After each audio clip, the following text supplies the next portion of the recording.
Special session in just a couple weeks down in Atlanta at SAMLA, in which he talks about the difference between songwriting and poetry, and maybe something that you guys want to write him a letter about or talk about. One of the things he's talked to me lately about is how much more difficult songwriting is than writing poems.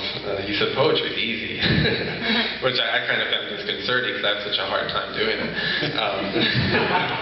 But he's like, yeah, poetry is easy after you've written songs, so I guess that's the next step for me sometime when I'm in my 60s.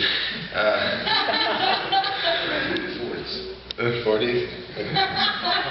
Well, I was talking about for me. It'll take me till I'm 60 to write a song.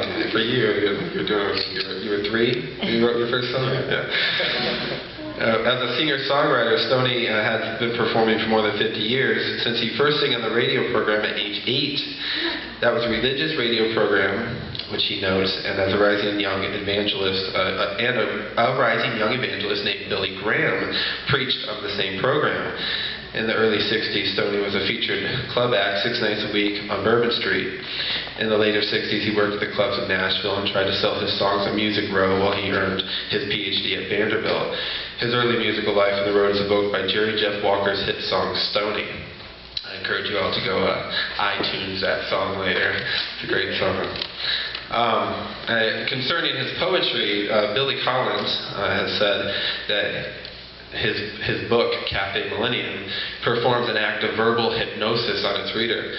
Catherine Aldington, a poet, translator, and president of the Provençal Culture Association in France, says, "If ever we are to reconnect with and renew the roots, the myths and traditions and songs that make us what we are, the time is now.